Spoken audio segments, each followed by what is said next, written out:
एक दिन एक बुजुर्ग डाकिये ने एक घर के दरवाजे पर दस्तक देते हुए कहा, चिट्ठी लीजिए। आवाज सुनते ही तुरंत अंदर से एक लड़की की आवाज गूंजी, अभी आ रही हूँ, ठहरो। लेकिन लगभग 5 मिनट तक जब कोई न आया तब डाकिये ने कहा, अरे भाई, कोई है क्या? अपनी चिट्ठी ले लो, मुझे और बहुत जगह जाना है, मैं ज़्यादा देर इंतजार नहीं कर सकता। लड़की की फिर आवाज़ आई, डाकिया चाचा, अगर आपको जल्दी है तो दरवाजे के नीचे से चिट्ठी अंदर डाल दीजिए, मैं आ रही हूँ, कुछ देर और लगेगा। अब बूढ़े डाकिये ने झल्ला कर कहा, नहीं, मैं खड़ा हूँ, रजिस्टर चिट्ठी है, किसी का हस्ताक्षर भी चाहिए। तकरीबन 10 मिनट बाद दरवाज़ा खुला। डाकिया इस देरी के लिए खूब झल्लाया हुआ तो था ही, अब उस लड़की पर चिल्लाने वाला ही था, लेकिन दरवाज़ा खुलते ही वह चौंक गया और उसकी आंखें खुली की खुली रह गईं। उसका सारा गुस्सा पल भर में फुर्र हो गया। उसके सामने एक नन्ही सी अपाहिज कन्या, जिसके एक पैर नहीं थे, खड़ी थी। लड़की ने बेहद मासूमियत से डाकिये की तरफ अपना हाथ बढ़ाया और कहा, दो मेरी चिट्ठी। डाकिया चुपचाप डाक ले देकर और उसके हस्ताक्षर लेकर वहां से चला गया। वो अपाहिज लड़की अक्सर अपने घर में अकेली ही रहती थी। उसकी माँ इस दुनिया में नहीं थी और पिता कहीं बाहर नौकरी के सिलसिले में आते जाते रहते थे। उस लड़की की देखभाल के लिए एक कामवाली बाई सुबह शाम उसके साथ घर में रहती थी, लेकिन परिस्थितिवश दिन के समय वह अपने घर में बिल्कुल अकेली ही रहती थी। समय निकलता गया। महीने 2 महीने में जब कभी उस लड़की के लिए कोई डाक आती, डाकिया एक आवाज़ देता और जब तक वह लड़की दरवाजे तक ना आती तब तक इत्मीनान से डाकिया दरवाजे पर खड़ा रहता। धीरे धीरे दिनों के बीच मेलजोल और भावनात्मक लगाव बढ़ता गया।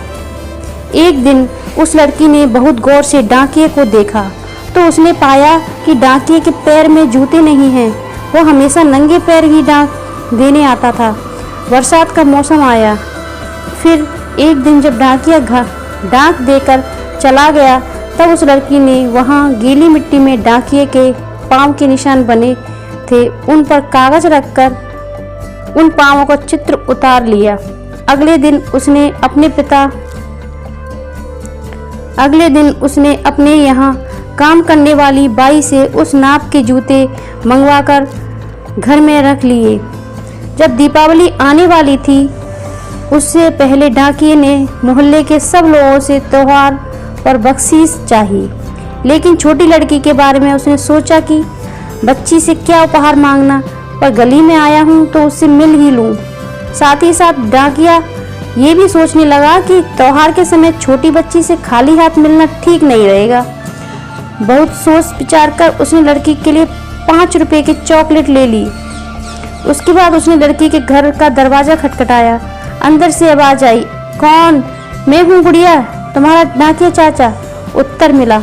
लड़की ने आकर दरवाज़ा खोला तो बूढ़े डाकिये ने उसे चॉकलेट थमा दी और कहा, ले बेटी, अपने गरीब चाचा की तरफ से।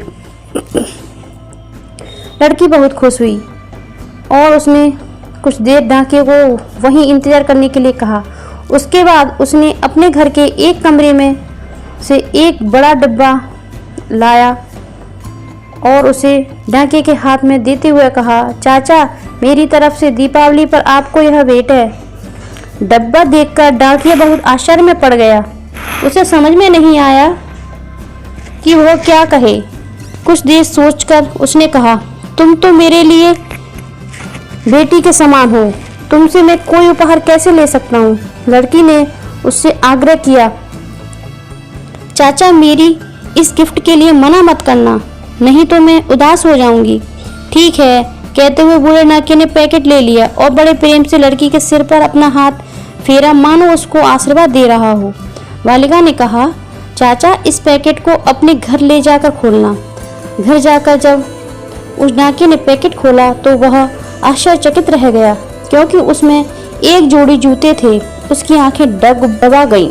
डाकिये को यकीन नहीं हो रहा था कि एक छोटी सी लड़की उसके लिए इतना फिक्रमंद हो सकती है। अगले दिन डाकिया अपने डाकघर पहुंचा और उसने पोस्टमास्टर से फरियाद की कि उसका तबादला फौरन दूसरे इलाके में कर दिया जाए। पोस्टमास्टर ने जब इसका कारण पूछा तो डाकिये ने वे जूते टेबल पर रखते हुए सारी कहानी सुनाई और भीगी आंखों और रूंधे गले से कहा, सर, आज के बाद मैं उस गली में नहीं जा सकूंगा। उस छोटी अपाहिज बच्ची ने मेरे नंगे पांवों को तो जूते दे दिए, पर मैं उसे पांव कैसे दे पाऊंगा। इतना कहकर डाकिया फूट फूट कर रोने लगा। दोस्तों, संवेदनशीलता का यह एक बेहद मामूली सा दृष्टांत मात्र है। दूसरों के दुख दर्द को महसूस करना, उसे खुद गंभीरता से अनुभव करना और उसके तकलीफ में शरीक होना, यह एक ऐसा मानवीय गुण है जिसके बिना शायद मनुष्य अधूरा है। ऊपर वाले से प्रार्थना है कि वह हम सबको संवेदनशीलता रूपी बहुमूल्य आभूषण प्रदान करे, ताकि हम दूसरों के तकलीफों को कम करने में अपना सहयोग कर सकें।